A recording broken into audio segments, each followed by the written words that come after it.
Let's roll the intro.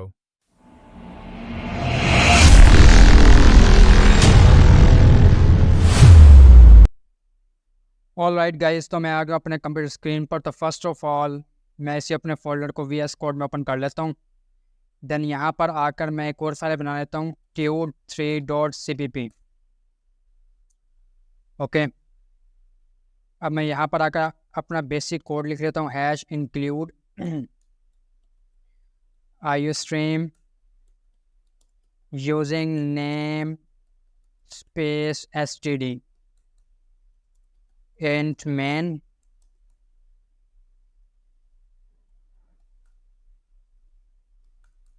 return 0। Okay, ये हमने अपना बेसिक फंक्शन लिख लिया है। आज के इस वीडियो में हम क्या देखेंगे, हम देखेंगे कि क्या कंस्ट्रक्टर क्या होता है। तो मैंने लिखा कंस्ट्रक्टर्स क्या होते हैं। और जब बात आती है ऊप की, ऑब्जेक्ट ओरिएंटेड प्रोग्रामिंग की, तो कंस्ट्रक्टर का कंसेप्ट बहुत इंपॉर्टेंट हो जाता है। तो चलते हैं हम अपने क्या कहते हैं WH स्कूल की वेबसाइट पर, और यहाँ पर देखते हैं कि इन्होंने कंस्ट्रक्टर के बारे में क्या कहा हुआ है। तो मैं यहाँ पर आ गया हूँ। ये कहता है कंस्ट्रक्टर्स, तो कहता है a constructor in C++ is a special method that is automatically called when an object of class is created। तो क्या कहता है कि ये एक स्पेशल मेथड है जो ऑटोमेटिकली कॉल हो जाता है। कब? जब किसी क्लास का हम ऑब्जेक्ट क्रिएट करते हैं, ये ऑटोमेटिकली कॉल हो जाता है। Okay fine. देन यहाँ पर कहता है कुछ, the constructor has the same name as the class. जो क्लास का नेम होगा वही कंस्ट्रक्टर का हम नेम लिखेंगे। फिर कहता है इट इज़ ऑलवेज पब्लिक, ये हमेशा पब्लिक होगा।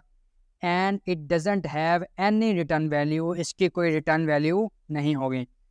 हम यहाँ पर आते हैं और इसे कोड करके देखते हैं। तो मैंने लिखा क्लास, एक क्लास बनाया। तो मैं फॉर एग्जांपल स्टूडेंट के नाम से मैंने क्लास बना ली, ठीक है। और यहाँ पर आकर टर्मिनेटर ऑपरेटर भी लगा दिया मैंने। अब यहाँ पर आकर ना मैंने लिखा पब्लिक।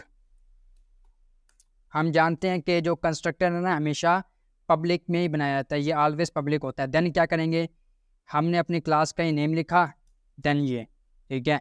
अब ये क्या हुआ कि जो क्लास का नेम है वही कंस्ट्रक्टर का नेम होगा, और फिर जिस तरह हम फंक्शन बनाते हैं वैसे ही हमने काम कर लिया। ओके, अब मैं यहाँ पर आकर क्या लिखता हूँ, मैं लिखता हूँ सी आउट हेलो वर्ल्ड। फाइन। यहाँ पर आकर मैं क्या कर लेता हूँ, मैंने अपनी क्लास का एक ऑब्जेक्ट क्रिएट कर लेता हूँ। अब हमने क्या पढ़ा था कि जैसे ही मैं इसका क्या कहते हैं ऑब्जेक्ट क्रिएट करूँगा, ये ऑटोमेटिकली रन हो जाएगा। मैं इसे रन करके देखता हूँ।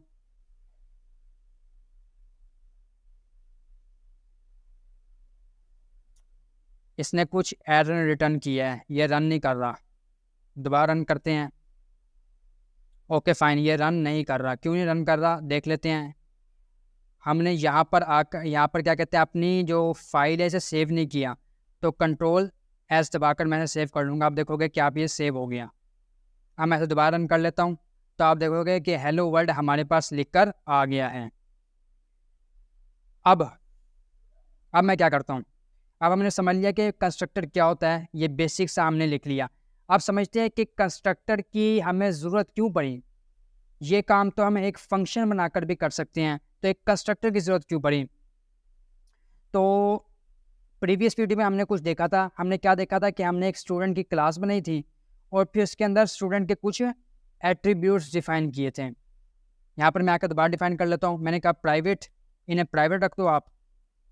देन यहाँ पर क्या करता हूँ, मैं कहता हूँ स्ट्रिंग नेम हो गया स्टूडेंट का, और फिर क्या होगा इंट एज हो रहेगी, और फिर क्या होगा फ्लोट में उसके मार्क्स हो जाएंगे। हमने ये कुछ किया था। और फिर अभी मैं फॉर एग्जांपल इस कंस्ट्रक्टर को हटाता हूँ, और फिर हमने क्या किया था, यहाँ पर आकर एक वॉइड स्टूडेंट डिटेल के नाम से एक फंक्शन क्रिएट किया था, स्टूडेंट डिटेल।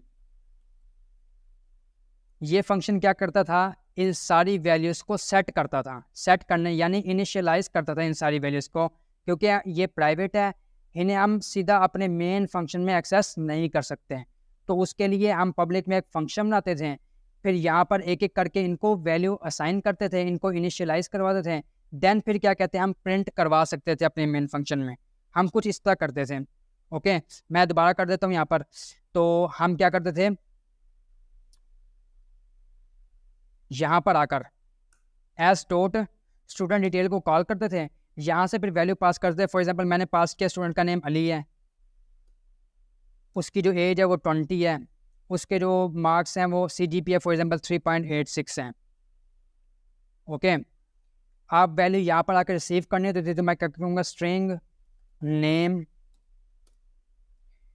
इंट में ए आ जाएगा एज का, और फ्लोट में आ जाएगा मार्क्स। इसे भी मैं एन से रिप्रेजेंट कर देता हूँ ताकि कन्फ्यूजन ना हो। ये मैंने लिख दिया। अब हम क्या करेंगे, एक एक करके इनको वैल्यू सेंड करेंगे। एन लिखा, एज को मैंने ए दे दिया, और इसी तरह क्या कहते हैं जो फ्लोट है मार्क्स है जो हमारे, उसको मैंने क्या दिया, एम दे दिया। Okay fine. तो आप देख सकते हो कुछ इस तरह से मैंने इनको वैल्यू असाइन कर दी। अब मैं क्या करता हूँ, सी आउट करके स्टूडेंट नेम इज, क्या है स्टूडेंट का नेम, और यहाँ पर आकर आ जाएगा स्टूडेंट की एज, और यहाँ पर आकर स्टूडेंट के मार्क्स आ गए। कुछ इस तरह का हम काम करते थे। और फिर मैं इसे रन भी कर लेता हूँ। पहले हमें सेव करना है, कंट्रोल एस दबाया, सेव किया, और फिर मैं यहाँ पर आकर इसे रन कर लेता हूँ। तो आप देखोगे कि ये रन हो गया है, स्टूडेंट की वैल्यूज़ हमारे पास आ गई, नेम एज और मार्क्स हमारे पास आ गए हैं। Okay fine.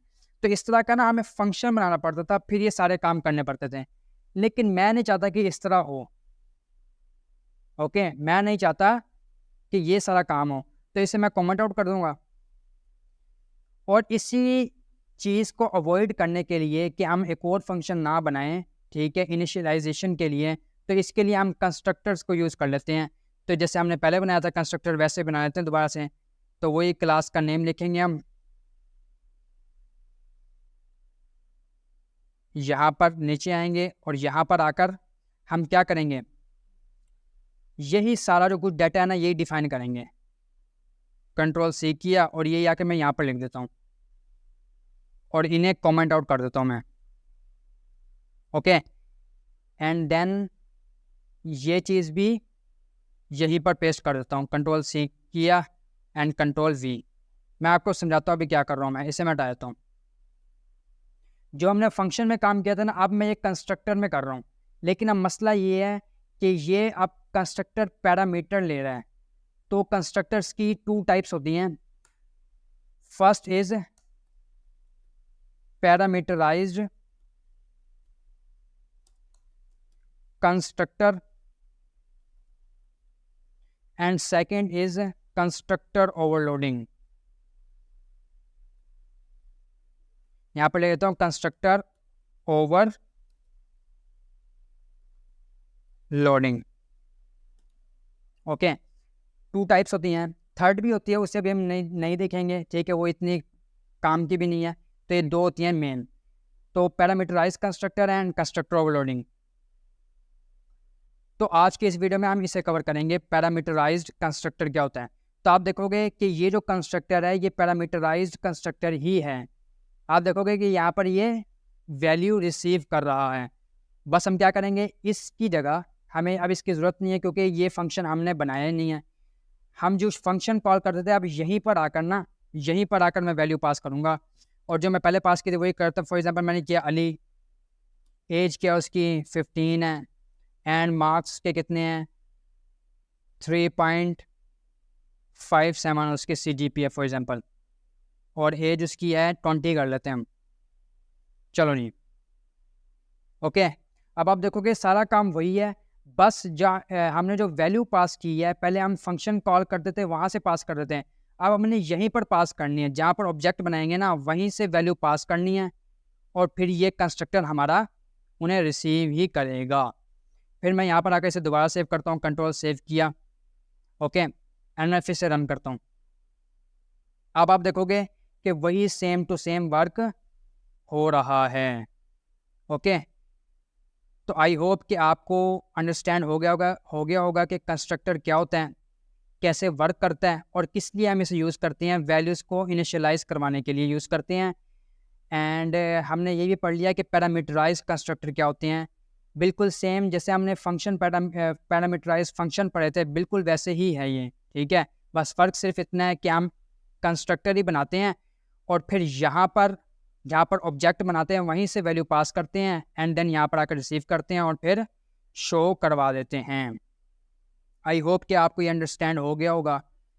वीडियो कैसी लगी तो कमेंट करो, अच्छी लगी तो लाइक भी करो, अपने फ्रेंड के साथ ज़्यादा से ज़्यादा शेयर भी करें, सब्सक्राइब भी करें और साथ साथ बेल आइकन को भी ज़रूर दबाएं। मिलते हैं किसी नेक्स्ट वीडियो में, तब तक के लिए अल्लाह हाफिज़।